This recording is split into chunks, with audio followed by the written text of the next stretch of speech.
Bonjour à tous. Eh bien, parlons lecture, si vous le voulez bien. On se retrouve comme chaque lundi. Sur les blogs, il y a il y a un rendez-vous qui s'appelle C'est lundi, que lisez-vous, où en général les blogueuses présentent leur lecture venue, en cours, terminée et à venir. Alors, je le fais pas, mais chaque lundi, je présente quand même un livre que j'ai lu en général dans la semaine. Aujourd'hui, je vais vous parler de Ceci n'est pas une histoire d'amour.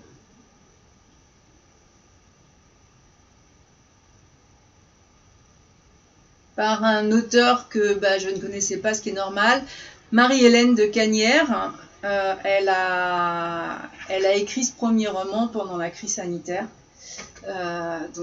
Ceci expliquant cela, c'est vraiment la nouvelle sortie.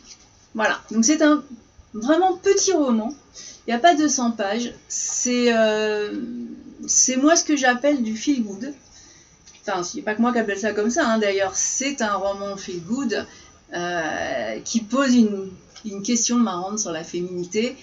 Et par contre, on tombe pas, je rassure, je pense que ceux qui me suivent sans doute, mais ce n'est vraiment pas de la romance pathétique. Voilà. D'ailleurs, c'est pas une romance du tout. C'est vraiment le titre est parfait. Ce n'est pas une histoire d'amour, voilà, ni une romance, ni.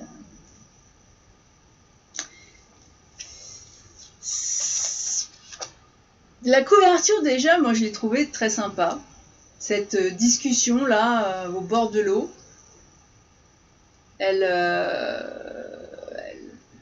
c'est vrai qu'elle invite à la lecture. C'est vraiment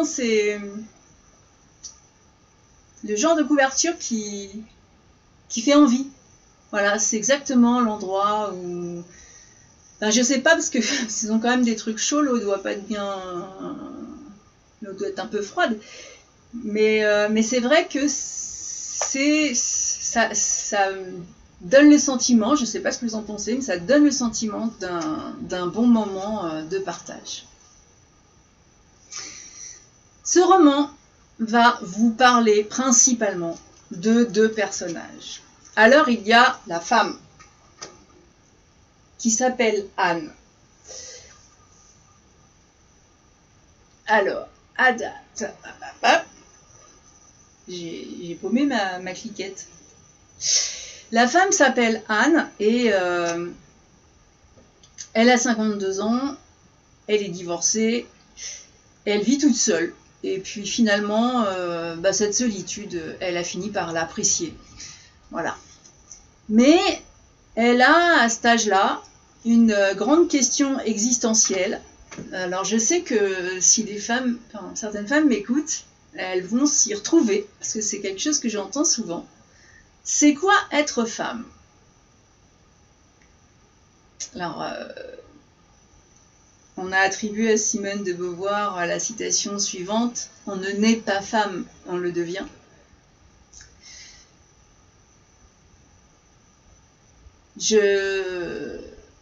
J'en parlerai à la fin, parce que c'est une question que je ne me pose toujours pas. Pourtant, voilà, j'ai largement dépassé la cinquantaine. Mais bon. Et en fait, Anne, elle décortique sa réflexion, mais elle y met quand même pas mal d'humour. Elle était prof de lycée et elle a quitté ce boulot pour venir en aide aux autres. Donc, elle a quand même, au fond d'elle, enseigner, c'est aider aussi les autres, mais là, elle va le faire sous une autre forme. Elle est devenue, dans le roman, ça s'appelle coach. Pour moi, c'est un peu psy-thérapeute. Je pense que c'est pas employé, parce que c'est vrai que ce sont des termes qui sont protégés, mais soumis à condition de diplôme, et que visiblement qu'elle ne doit pas avoir. Mais ça n'enlève rien à son côté vraiment. Moi, j'ai trouvé qu'elle ressemblait plus à une thérapeute familiale qu'à un coach. Elle se donne beaucoup à son travail. Elle fait vraiment des longues heures déjà, rien que dans son cabinet. Et puis, elle a vraiment la conscience professionnelle qui l'engage le soir à revoir un peu ce qui s'est passé dans la journée et à rédiger pour chacun de ses clients, si c'est un coach, une fiche avec ses impressions, ce qui s'est passé pendant la séance, et puis donc elle organise plus ou moins, disons, trouve des ouvertures de réflexion pour la prochaine séance. Et je trouve qu'effectivement c'est extrêmement professionnel. Et alors c'est amusant, le thème n'est pas du tout développé, hein, mais elle parle de constellation familiale, et ce qui me fait dire que c'est bien plus qu'un simple coach. Elle se garde quand même pour elle un rendez-vous mensuel. Elle a pris cette habitude très sympathique au demeurant d'aller dîner avec son fils Damien. Enfin, c'est pas dîner, en fait ils font une soirée de bistronomie. Ils ont trouvé un bistrot qui fait des petits plats qu'ils adorent, et c'est leur plaisir. Donc ils se retrouvent une fois par mois, comme ça ils peuvent discuter un peu des dernières nouvelles et des derniers blabla, et tout en mangeant ce qui leur fait plaisir. Donc c'est quand même quelqu'un qui... J'ai trouvé cette femme très femme.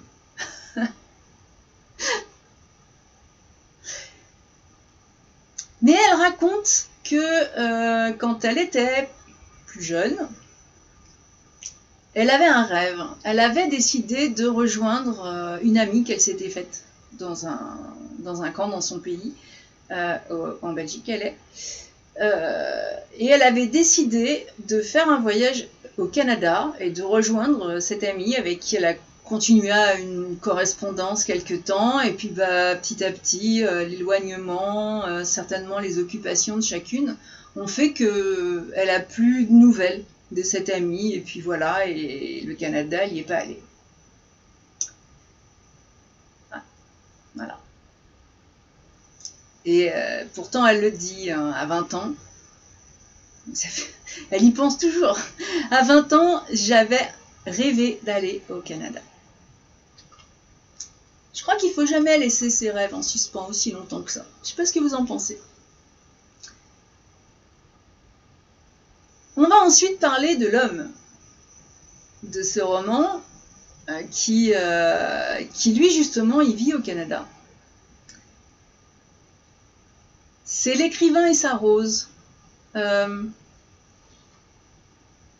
J'ai trouvé l'histoire, la vie de cet homme tout à fait banale, classique. Vous savez, mariage, bébé,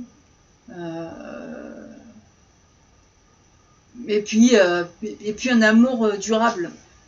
Voilà. Oui, c'est pour moi un amour durable, c'est une relation classique. Voilà, oui, je sais. Mais c'est toujours magnifique, cet amour qui résiste au temps. Ça devient rare, mais ça existe toujours, et je préfère regarder ce genre de choses que toutes les horreurs qu'on pourrait nous montrer, qui donnent vraiment pas envie de se marier ou vraiment pas envie de s'engager dans une relation. Mais là, c'est pas du tout le cas, et par contre, vous allez me dire si, en fin de compte, mais cet écrivain, au fil des pages, je me suis demandé qui le connaissait réellement. Alors, pas sa femme, puisqu'il lui cache quelque chose. Et sa fille, éventuellement, parce qu'elle a quand même un regard assez, assez sympa, assez critique. Il s'appelle Dominique, donc il a son petit secret, et il souhaiterait dévoiler ce secret en écrivant son autobiographie. Il en parle à son éditeur. L'éditeur est complètement époustouflé. Donc, quel secret il garde? Pour l'instant, j'en parle pas. Mais, mais en tout cas, il en a un. Il va aller ensuite boire un verre avec un ami. Donc lui, il a un ami de longue date qui s'appelle Diego, qui est son opposé. Vous savez, parfois, quand on est bien rangé, on a la meilleure amie qui, elle, ne l'est pas du tout. Et là, c'est exactement ça, mais au point de vue masculin. Il a son meilleur copain, finalement, c'est un coureur de jupons. Il est infatigable. On se demande quand est-ce qu'il va s'arrêter. Et comme Dominique est toujours amoureux de Rose après toutes ces années, puisque lui aussi a 52 ans, eh ben, il apprécie ce statut d'homme casé, il est content de ça, mais son copain est vraiment le fait rire. Voilà, en fait, ça l'amuse. Même s'il se demande, parce qu'à chaque fois, bien sûr, il trouve le grand amour de sa vie, le copain, mais l'amour de sa vie, il dure rarement plus d'1 an. Voilà. C'est l'amour éclair. Hein. Donc lui est un auteur canadien qui vit de sa plume. Il écrit des polars. Et c'est aussi un grand lecteur, donc très facile pour ses... Il va avoir 52 ans, c'est son anniversaire, donc lui offrir un livre fastoche. Il écrit principalement des polars. Alors effectivement, passer du polar à l'autobiographie, hein, parfois, je pense aussi que c'est normal que l'éditeur soit estomaqué. On va revenir à Anne, si vous voulez bien, donc sur le continent européen, qui elle va recevoir la surprise, mais alors de taille. Moi, je sais pas, parce qu'elle reçoit un cadeau, elle aussi, c'est la période de son anniversaire, et elle reçoit vraiment ce qui va changer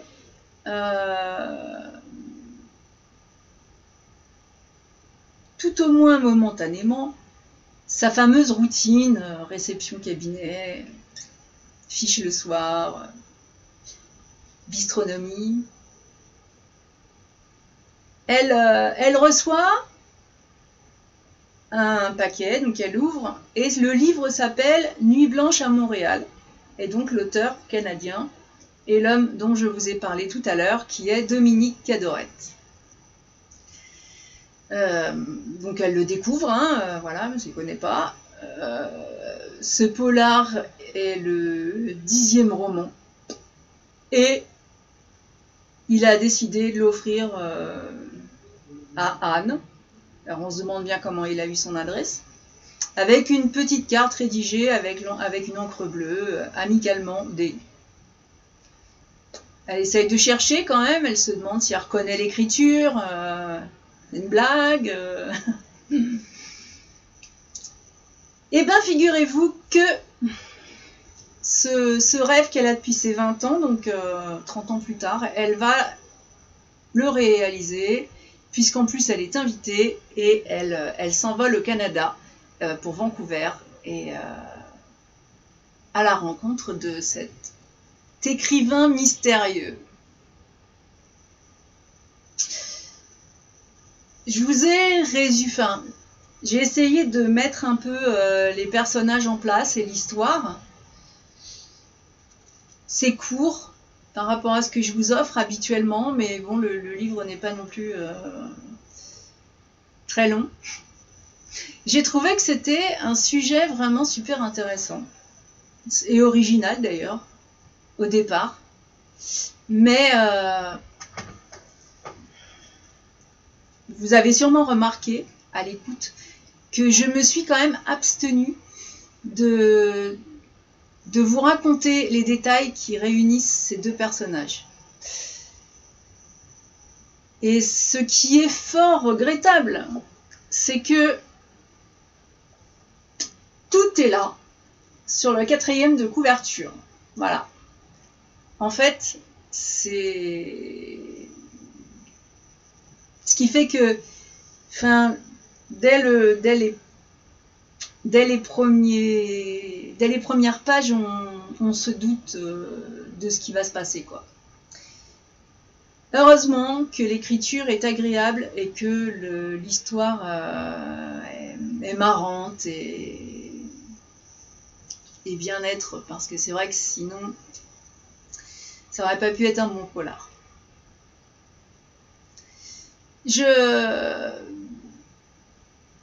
Malgré le fait de cette 4e que j'ai lu après d'ailleurs, mais j'avais deviné quand même.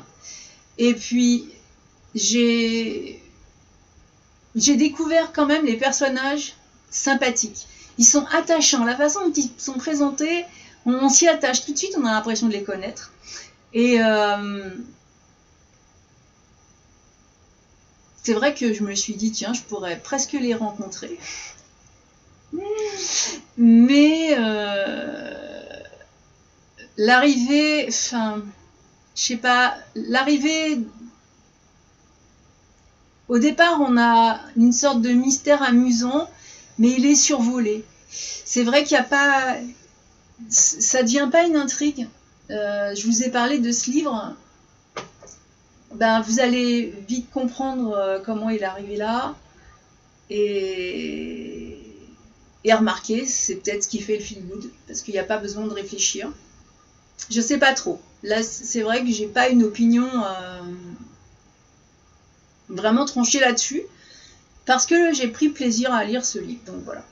Les deux personnages évoquent chacun de leur côté une aventure de jeunesse. Voilà. Alors j'en attendais une grande révélation. Le début, comme je vous l'ai dit, le début du roman est écrit dans un style descriptif, mais ça va loin dans la description. C'est vrai que c'est très très très précis. On y est. Et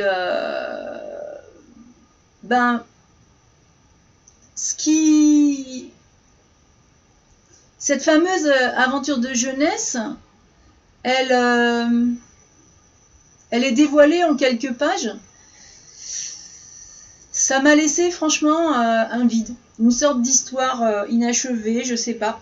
Alors, le fameux mensonge dont on parle, alors déjà il est vieux de 30 ans, hein, il y a prescription, mais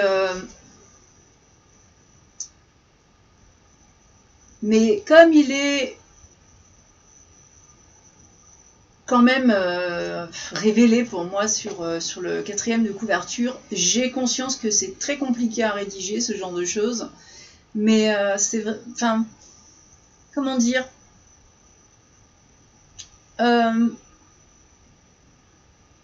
moi ça m'avait, je sais pas, ce vieux mensonge m'a intrigué, voilà, et je suis sûre que chaque lecteur peut avoir un ressenti différent sur ce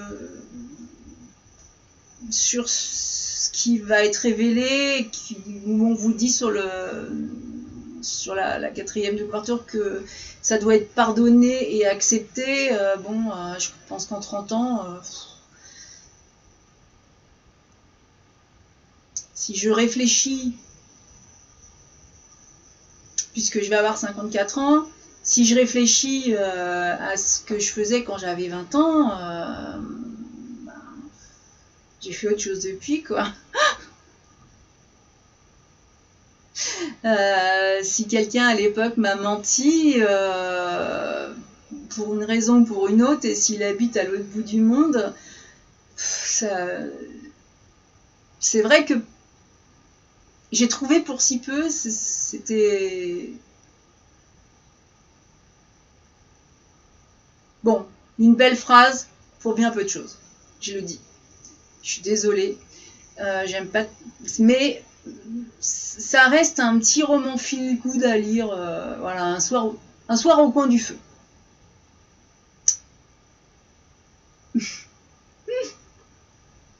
Si vous n'avez pas de feu, vous pouvez vous mettre le dos au radiateur.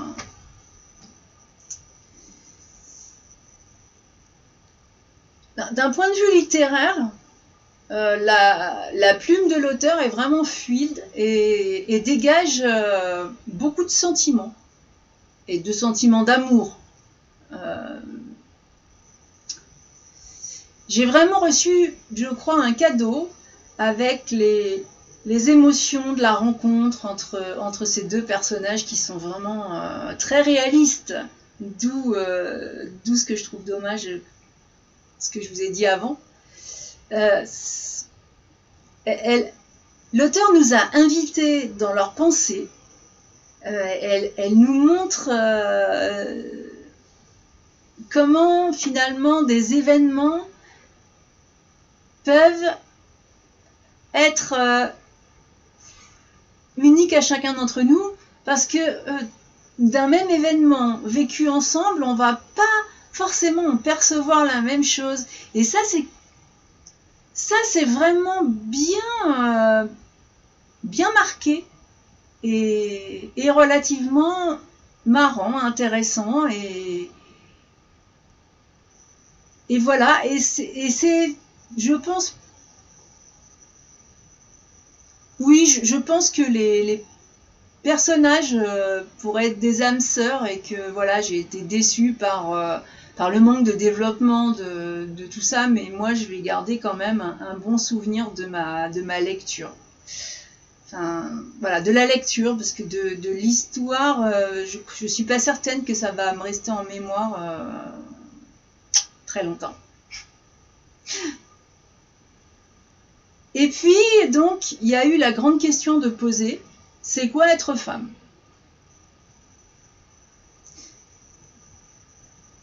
Ça pourrait être le thème de ce roman. Lisez-le, et j'aimerais bien avoir vos retours. Parce que la première rencontre est très surprenante. Voilà.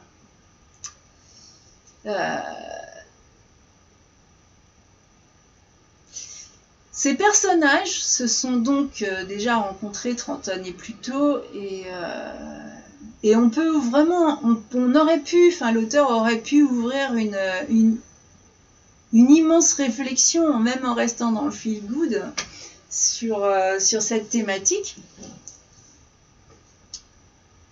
parce que c'est drôle. Enfin, pour moi c'est drôle. Mais et d'ailleurs ça m'aurait intéressé, alors peut-être particulièrement parce que effectivement c'est une question philosophique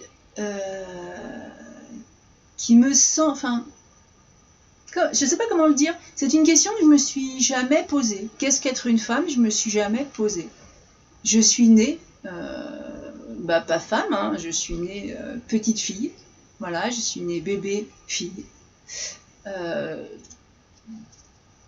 Ben oui, c'est comme ça, c'est la loi de la nature, dirais-je. Mais pour moi, c'est vraiment évident. Mais pourtant, je l'entends, je l'ai beaucoup entendu, et je l'entends souvent, cette fameuse question. C'est plutôt la place de la femme dans notre société européenne, je crois. Enfin, européenne et ailleurs, mais la femme n'a pas la même place dans toutes les sociétés. Donc on va rester dans ce qu'on connaît. Et cette question, elle est posée vraiment en début de roman. Et après, ben, elle n'est pas développée. Et malgré le contexte qui, franchement, je vous assure, ouvre toutes les portes à la complexité du féminin masculin. Et voilà, j'ai trouvé ça dommage. Je me suis dit que de toute façon, rien n'était jamais perdu. Qu'il y avait toujours la possibilité d'une réécriture ou d'une suite. Hein, après tout, pourquoi pas. Et comme je vous l'ai dit, c'est un livre qui va rester... C'est un souvenir agréable. Je pense que quand je vais voir la couverture en repassant devant, voilà, j'aurai le souvenir d'une agréable lecture, mais l'histoire en elle-même, elle va pas rester dans ma mémoire, parce qu'effectivement, ben, il manque, pour moi, il manque quelque chose. Et c'est vraiment, vraiment, vraiment dommage. Un livre aussi, avec une aussi jolie écriture, qui fait que vous vous sentez bien, pouvez se permettre vraiment de développer tout ça, parce qu'en fin de compte, c'est pas... moi, je vous ai présenté les personnages, mais en fait, quand elle la rencontre, c'est vraiment sur les dernières pages. C'est ça qui est curieux. C'est qu'on a un déséquilibre entre tout ce qui est extrêmement décrit, extrêmement pointu, un peu comme si, je sais pas, comme si l'idée de la fin n'était pas tellement présente, quelque chose dans ce genre-là. Et pourtant, c'est... La question, elle est posée. Quand une question comme ça est posée, en général, on attend quand même quelque chose. Et il n'y a pas, enfin bon, vaguement survolé et d'une manière qui est plus amusante qu'autre chose. Il n'y a pas de réflexion profonde. C'est pas... Cela dit, si vous recherchez vraiment un petit roman sympa, feel good, où il n'y a pas besoin de réfléchir, pas besoin de se poser de questions existentielles, enfin quoique je reste convaincue que beaucoup se la posent, donc en la voyant forcément ça va venir, mais c'est une lecture qui est... Voilà, ça fait pas partie de ce que je jette, je dirais. Ça fait quand même partie de quelque chose qui mérite d'être lu. Et j'ai même envie de suivre l'auteur, qui n'est pas jeune, qui a visiblement à peu près mon âge. Mais cette façon d'écrire est jolie. Donc si elle allait plus loin dans son écriture, je crois que je suivrai, je m'engagerai dans une nouvelle aventure. Donc il n'y a pas de... J'ai pas de regrets. Voilà. Une petite déception, mais voilà. Ça arrive, hein. Je n'irai pas plus loin pour aujourd'hui, parce que il n'y a pas vraiment grand chose d'autre à dire sur ce livre. Je crois que j'ai fait largement le tour. Je vous invite juste à... ne serait-ce qu'à en prendre connaissance, d'aller voir j'ai mis la page Facebook de l'auteur sur la chronique rédigée. Donc vous pouvez toujours aller voir justement cette 4e de couverture dont je vous ai parlé, et puis me dire ce que vous en pensez, ce serait sympa. Voilà, je vous souhaite une bonne semaine. Non, j'allais dire on se retrouve vendredi, mais non, parce que c'est une lecture numérique, donc la vidéo, elle sera faite sur IGTV. Les lectures numériques, je je ne les mets pas sur, sur ma chaîne YouTube. Donc ça reste sur Instagram. Enfin, vous avez les liens hein, si jamais ça vous intéresse. C'est un... Alors ça, c'est une aventure qui se passe en Ardèche, donc chez moi. Et ça m'a déjà d'emblée vraiment super amusée. Et je ne vous dis rien du tout, je vous laisse me rejoindre ou découvrir si vous en avez envie. Allez, bonne semaine, à bientôt.